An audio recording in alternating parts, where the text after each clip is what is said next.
Une pauvre infirmière avait donné sa seule poupée à une jeune fille malade, ignorant qu'elle était la fille d'un père célibataire et PDG. Je ne veux pas dormir. Et si je ne me réveillais pas? Le cœur d'Émilie se serra tandis que la petite voix tremblait sous les couvertures. La chambre d'hôpital était faiblement éclairée, le seul bruit étant le bip rythmique des moniteurs et le léger vent de décembre qui frôlait les fenêtres. Il était un peu plus de minuit, et l'aile pédiatrique était plongée dans un silence pesant, à l'exception de la chambre 412.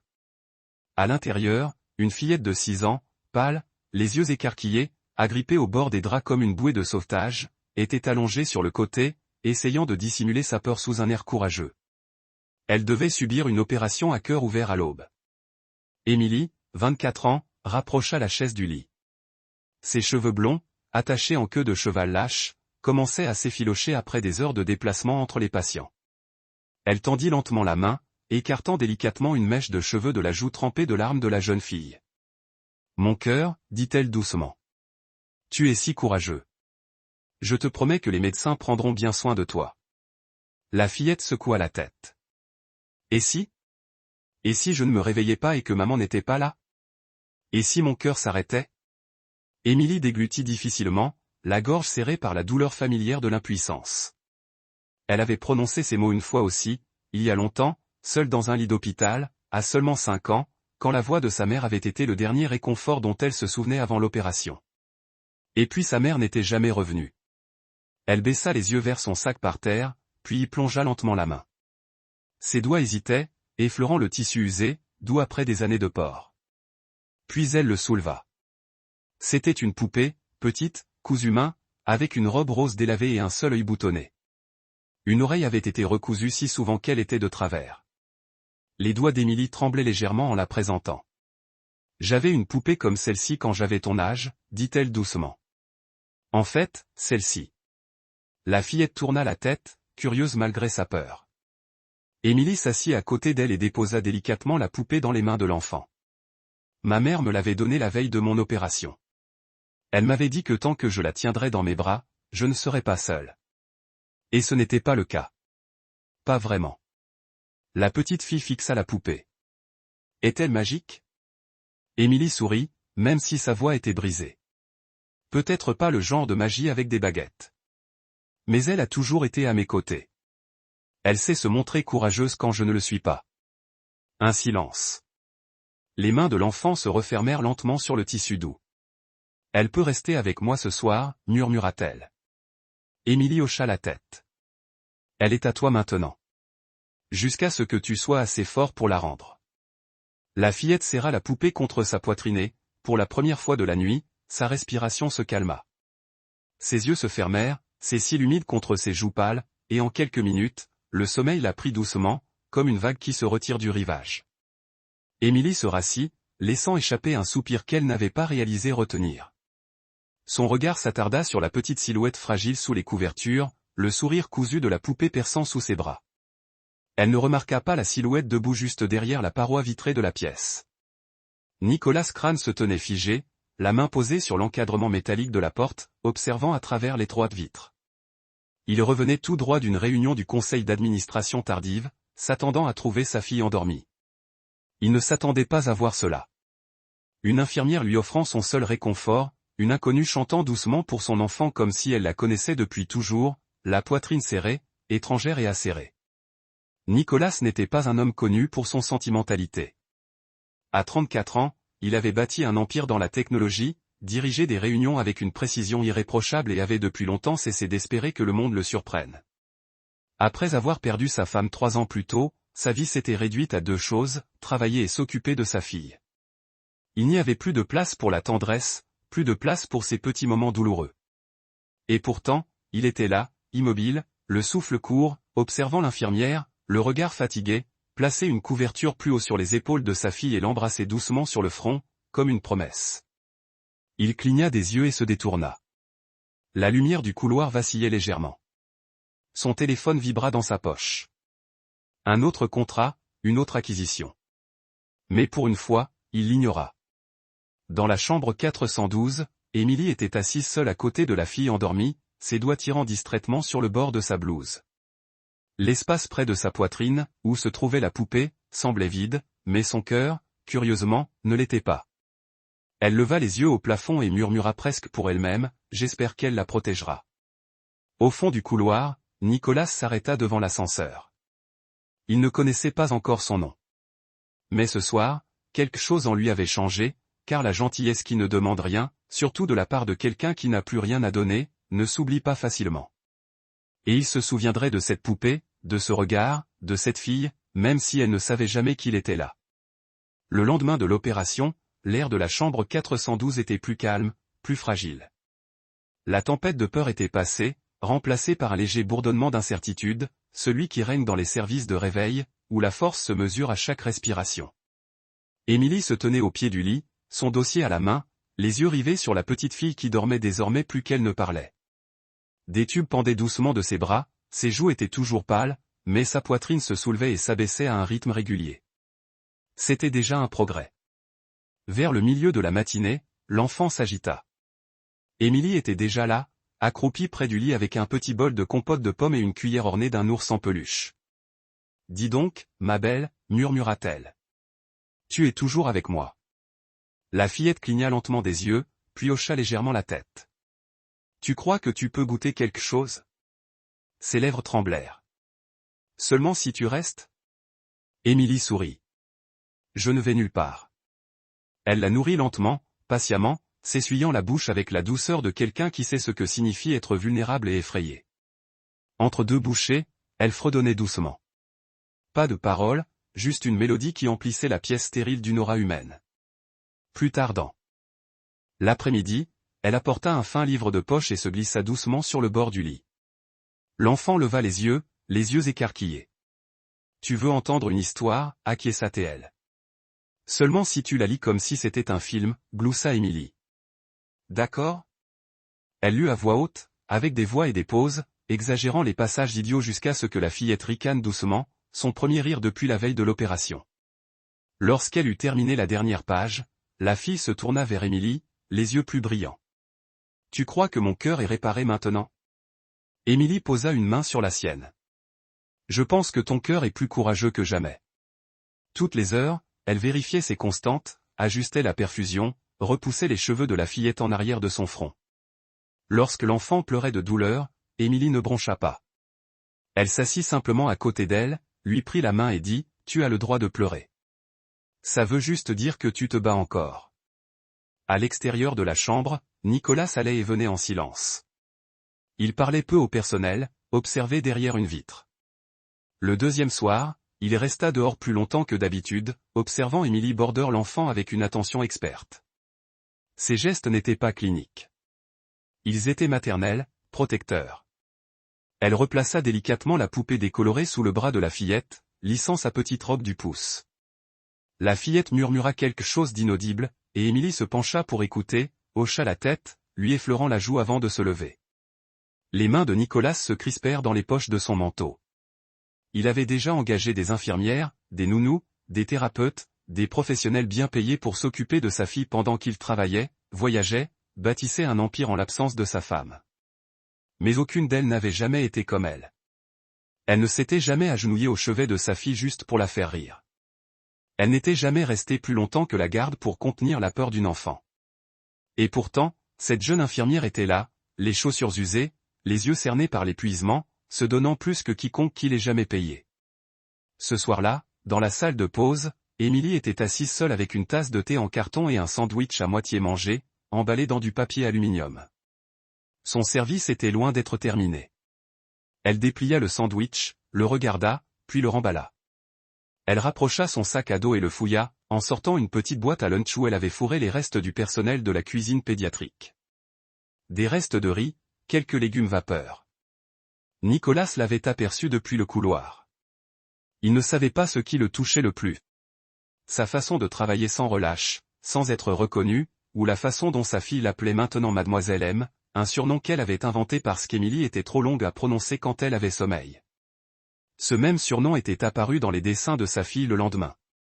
Un bonhomme allumette aux cheveux blonds et à la robe triangle rose, tenant la main d'une petite fille et d'une poupée. Il le fixa plus longtemps qu'il ne l'aurait cru. Les jours s'estompaient. Émilie restait aux côtés de l'enfant jour et nuit, comme attachée à sa guérison. Nicolas continuait à observer. Émilie ne cherchait jamais d'audience, ne savait jamais qu'il était là, mais il savait. Il voyait tout. Et bien que son monde fût bâti sur des données, des contrats et des résultats mesurables, pour la première fois depuis des années, Nicolas Crane se surprit à faire confiance à quelque chose de non dit, quelque chose d'aussi fragile qu'un fil, un lien formé non par le sang, mais par les soins.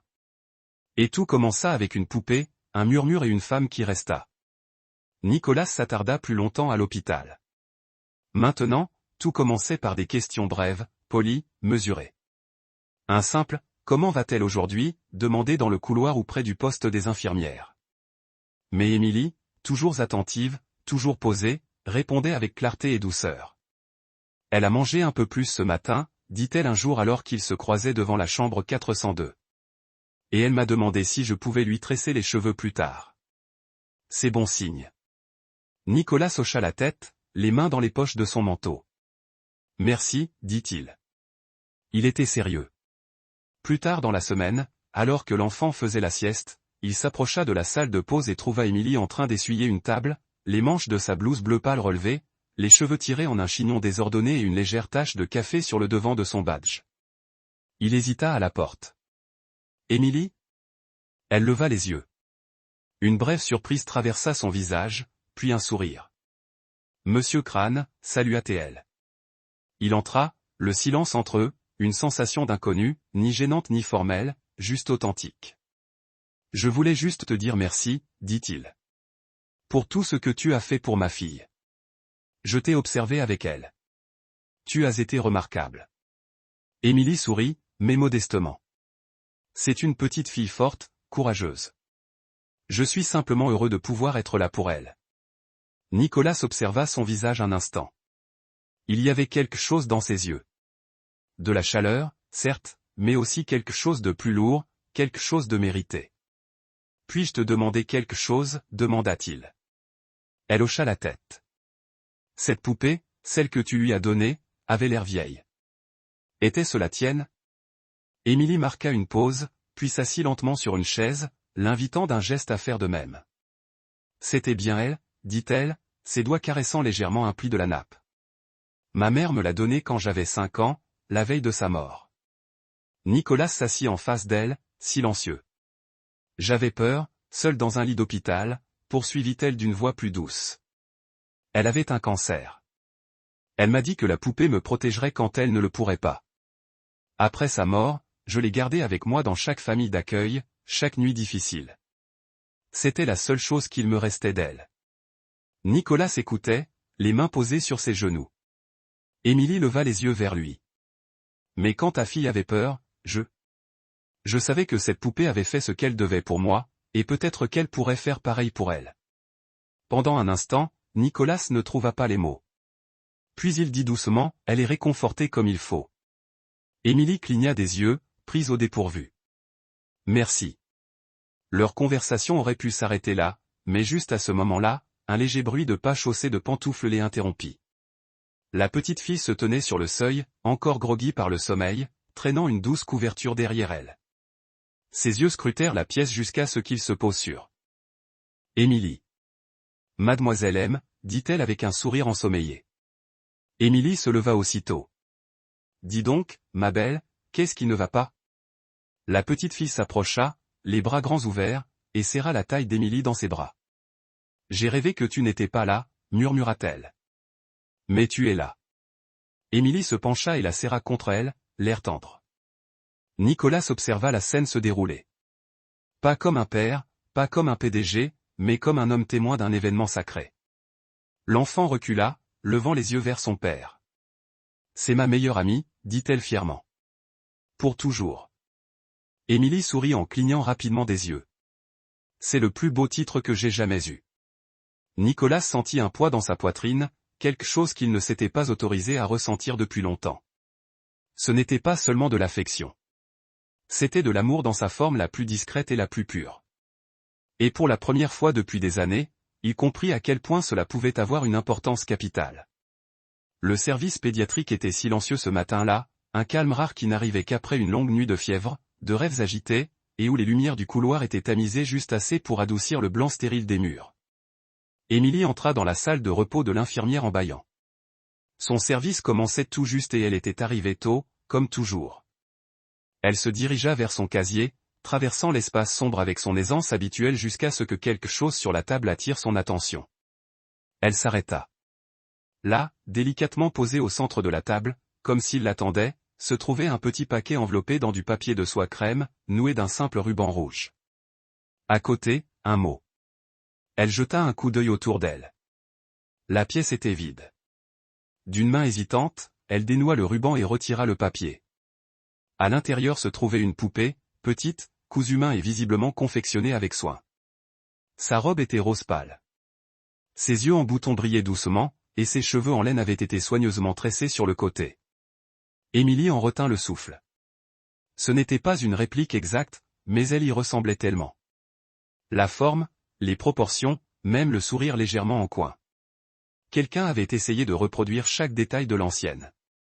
Mais cette poupée était neuve, propre, intacte, comme si son passé avait été amoureusement réécrit. Elle prit le mot. Il était écrit d'une écriture soignée, masculine et précise. Merci d'apporter de la joie à ma fille et de me rappeler ce que signifie donner du fond du cœur. Un père reconnaissant. Émilie resta immobile un long moment, la poupée dans ses mains. Un sourire doux et surpris se dessina sur ses lèvres. Une chaleur montait dans sa poitrine, non pas celle née de la flatterie, mais quelque chose de plus discret. De la reconnaissance. Elle était vue, appréciée, non pour ce qu'elle accomplissait, mais pour ce qu'elle donnait. Mais tandis que son regard s'attardait sur les yeux boutonnés familiers et les coutures parfaites de la poupée, quelque chose d'autre la saisit, un pincement au cœur. Elle s'affala sur une chaise, serrant la nouvelle poupée contre sa poitrine. Ce n'était pas seulement un cadeau. C'était un geste qui reconnaissait son histoire, même si celui qui l'offrait n'en connaissait pas toute la profondeur. Son esprit revint à la nuit où sa mère lui avait offert l'original. Émilie, petite et effrayée, dans un lit d'hôpital, sa mère pâle et s'éteignant rapidement, murmurant que la poupée la protégerait toujours. Elle s'était accrochée à cette poupée comme une bouée de sauvetage, à travers les familles d'accueil et les anniversaires manqués, pendant les nuits où personne ne l'abordait. Cette poupée avait absorbé ses larmes, ses espoirs, son enfance. Et maintenant, elle était partie dans les bras de quelqu'un d'autre, là où elle aurait peut-être dû être. Mais les mains d'Émilie ressentaient encore l'absence. Elle pressa doucement la nouvelle poupée contre son cœur. Elle était belle, attentionnée, et elle signifiait plus que celui qui l'offrait ne pouvait l'imaginer. Mais ce n'était plus pareil. Un coup frappé à la porte la fit sursauter. Nicolas se tenait là, vêtu de son habituel manteau sombre, un café à la main. Son regard parcourut la pièce, s'arrêtant sur la poupée. Il entra lentement. « J'espère que ça ne vous a pas dérangé, dit-il d'une voix plus basse que d'habitude. J'ai demandé à quelqu'un de la préparer. Je ne savais pas quoi prendre. » Émilie hocha la tête en levant les yeux vers lui. « Tu te souvenais de chaque détail. » Nicolas s'approcha, s'arrêtant juste à côté de la table. « J'ai demandé à ton patient, dit-il avec un léger sourire. » Elle décrivit l'ancien avec une précision chirurgicale. Même l'oreille tordue. Émilie rit doucement. Puis son regard se posa à nouveau sur la poupée. Nicolas hésita. « Elle te manque ?» Elle ne répondit pas tout de suite. Puis elle dit, « C'était le dernier morceau de ma mère que j'avais. » L'expression de Nicolas s'adoucit. « Je ne voulais pas la remplacer, dit-il prudemment. »« Tu ne l'as pas fait, » répliqua T.L. rapidement. « C'est un nouveau départ. » Je ne m'attendais juste pas à lui dire au revoir si tôt. Il la regarda un long moment. « Tu l'as abandonné sans hésiter. »« Il le fallait, » dit-elle simplement. « Elle en avait plus besoin que moi, » acquiesça Nicolas. C'est ce qui en faisait un cadeau. Ils restèrent silencieux, le genre de personne qui n'a pas besoin d'être comblée. Puis la porte s'ouvrit à nouveau et une petite voix appela « Mademoiselle Émilie ». La petite fille entra précipitamment dans la pièce, pyjama en flanelle et tout, s'arrêtant en voyant la poupée dans les mains d'Émilie. « Oh » dit-elle les yeux écarquillés. « C'est sa sœur ?» Émilie sourit. « Peut-être. Tu veux m'aider à lui donner un nom ?» L'enfant acquiesça, grimpant déjà sur ses genoux. Nicolas observa les deux têtes, l'une dorée, l'autre brune, se pencher l'une vers l'autre sur la poupée neuve. Et dans ce moment de silence et de partage, il réalisa quelque chose. Cette femme assise pieds nus en blouse, un enfant dans les bras et une poupée d'occasion sur les genoux, représentaient le genre de richesse qu'il n'avait jamais connu, et peut-être celui dont il avait le plus besoin. La lumière printanière filtrait doucement par les fenêtres de la chambre 412, dessinant de douces lignes sur le sol, là où, une semaine plus tôt, la seule lumière provenait des machines et des écrans. Maintenant, le bip avait disparu, la perfusion retirée, et la petite fille était assise bien droite dans son lit, les joues pleines de couleurs, le regard à nouveau vif. Elle avait commandé des crêpes le matin même et en avait mangé jusqu'à la dernière bouchée. Émilie se tenait à côté d'elle, ajustant la fermeture éclair de sa petite veste rose. « Tu es presque prête à partir. » dit-elle en passant une main dans les cheveux de la fillette, attendant simplement les derniers papiers. La fillette lui sourit. « Je peux rentrer à la maison. » Émilie hocha la tête, le cœur serré à des moments inattendus. « Tu vas me manquer » ajouta-t-elle plus doucement. La fillette ne répondit pas immédiatement. Elle baissa les yeux vers la petite valise posée sur la chaise près du lit. Puis, doucement, elle l'ouvrit. Doucement glissée à l'intérieur, entre son pyjama et un livre d'images, se trouvait la poupée décolorée, cousue main. L'ancienne, l'originale. La fillette la prit, la berça un instant, puis descendit du lit d'un pas décidé. Elle s'approcha d'Émilie et leva les yeux, tenant la poupée entre elles. « Je veux que tu la reprennes, dit-elle. Émilie cligna des yeux. « Tu es sûre ?» L'enfant acquiesça. « Je ne suis plus malade, et je n'ai plus peur. Elle m'a aidé quand j'avais besoin d'elle, mais je crois qu'elle était la tienne avant tout, et tu lui manquais. » Émilie tomba à genoux, les mains tremblantes, en acceptant la poupée. « Merci, murmura-t-elle. Merci d'avoir si bien pris soin d'elle. » La petite fille se pencha en avant et entoura le cou d'Émilie de ses bras. « Tu es ma vraie infirmière, maman, dit-elle doucement. Tu es ma meilleure amie. » Émilie la serra fort, les yeux brûlants de larmes. Derrière eux, inaperçu au début, Nicolas se tenait dans l'embrasure de la porte. Il ne les interrompit pas. Il ne bougea pas. Il observa simplement. Il observa la façon dont sa fille abandonnait ce qui l'avait réconforté dans la douleur et la peur. Non par obligation, mais parce qu'elle savait que cela apporterait de la joie à quelqu'un d'autre. Il observa la façon dont Émilie le recevait. Non pas comme un bien rendu, mais comme des retrouvailles, un morceau de son passé, ramené non pas avec tristesse, mais avec amour. Il sentit une boule lui monter à la gorge. Il avait passé des années à croire que l'amour se méritait, que la sécurité passait par des contrats et des systèmes de sécurité, que la guérison était clinique. Mais ce qu'il vit dans cette pièce était tout autre chose. C'était un don qui coûtait quelque chose, et c'était plus puissant que tout ce que l'argent lui avait jamais offert. Émilie se leva lentement, essuyant une larme sur sa joue. Elle se retourna et trouva Nicolas qui l'observait. Pendant un long moment, ils restèrent silencieux. Puis Nicolas s'avança, la voix basse. « Cette poupée, dit-il en désignant ses mains d'un signe de tête. Elle a traversé beaucoup d'épreuves. » Émilie baissa les yeux. « Elle m'a soutenue dans les pires moments de ma vie, dit-elle. Je ne pensais pas la revoir un jour. »« Et maintenant ?» demanda-t-il. Émilie le regarda d'une voix basse, mais assurée. « Maintenant, elle n'est plus qu'un souvenir. Elle fait partie d'une histoire qui continue. » Nicolas hocha la tête, l'expression indéchiffrable, mais ses yeux emplis d'un non-dit, de douceur, d'admiration, peut-être même de désir. Il regarda sa fille, qui tournoyait près de la fenêtre, imaginant que les rayons du soleil étaient des rubans. Puis il reporta son regard sur Émilie. « Tu lui as donné quelque chose que je n'ai jamais pu lui donner, dit-il, et je ne l'oublierai pas. » Émilie sourit. « Elle m'a donné quelque chose aussi. » Et dans le silence qui suivit, quelque chose changea. Ni grandiose, ni criard, mais certain.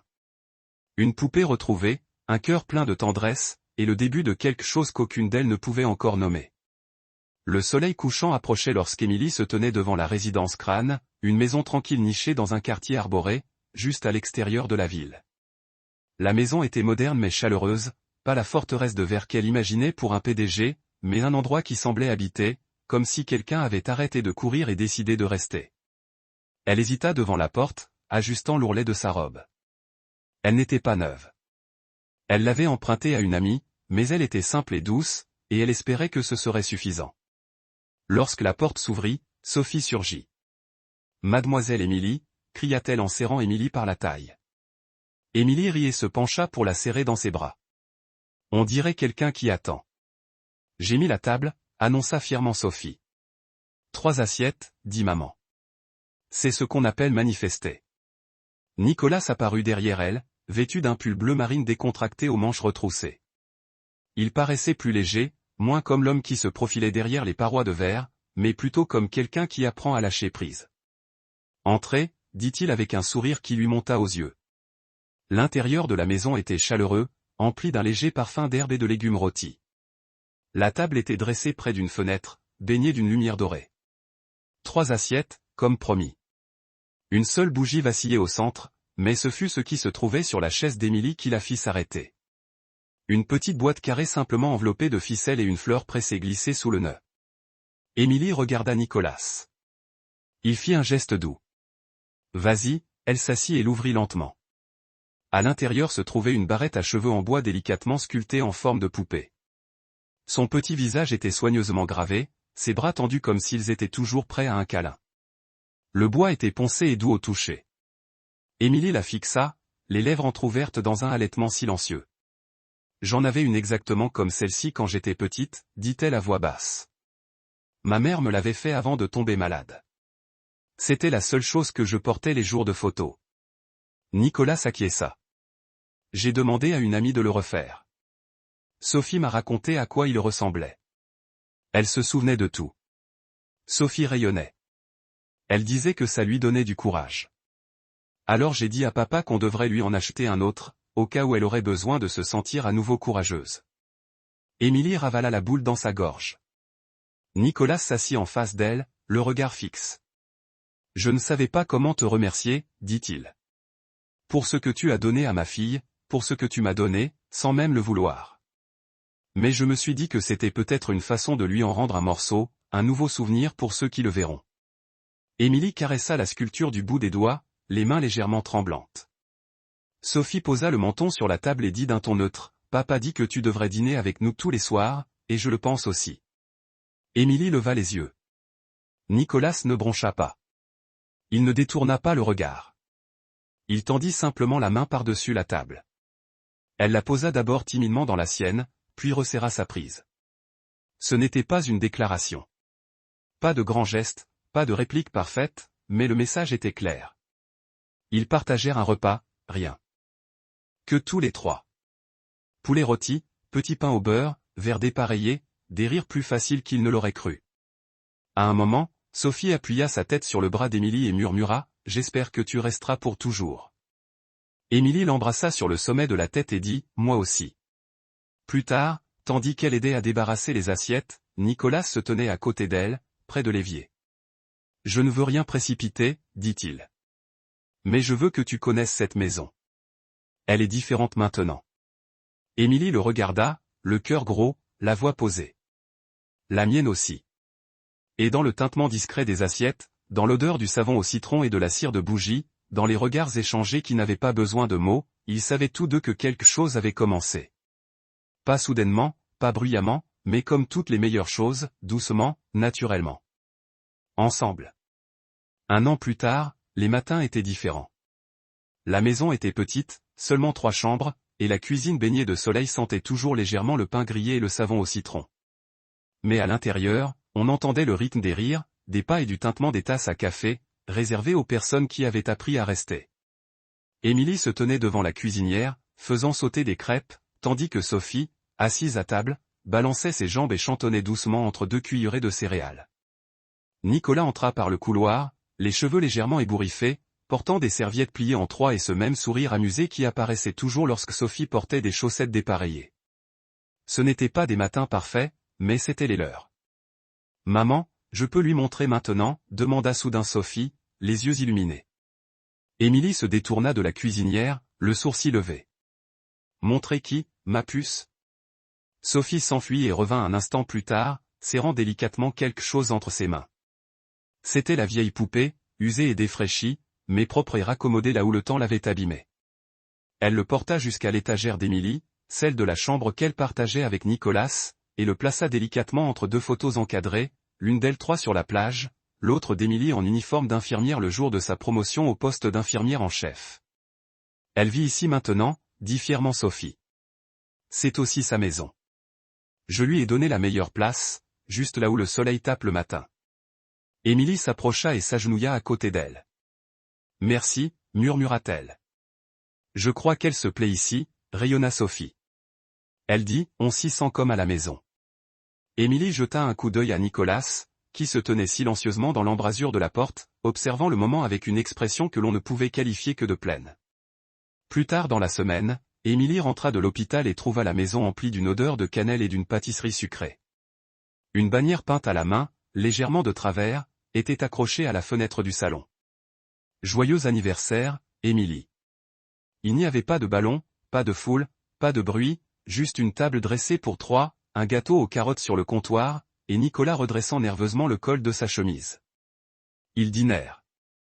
Les pâtes préférées d'Émilie, cuisinées par Nicolas avec plus d'assurance que de précision. Sophie insista pour allumer les bougies 2 fois, car elle voulait chanter la version normale et la version comique de Joyeux anniversaire. Puis, alors que la dernière part de gâteau disparaissait et que Sophie s'enfuyait pour enfiler son pyjama, Nicolas passa la main sous la table et en sortit une petite boîte. Elle était en velours, d'un bleu profond, parfaitement ajustée au creux de sa main. Émilie se figea. Il se leva et marcha lentement jusqu'à elle, puis s'agenouilla. Ni avec faste, ni avec éclat, mais avec une révérence silencieuse. Je n'ai pas les mots pour tout ce que tu m'as donné, dit-il d'une voix ferme mais basse. Mais j'ai repensé à cette poupée, à la façon dont tu l'as laissée partir sans savoir si elle reviendrait un jour. Tu l'as donnée à ma fille parce qu'elle avait besoin de réconfort. Et tu lui as apporté bien plus que du réconfort.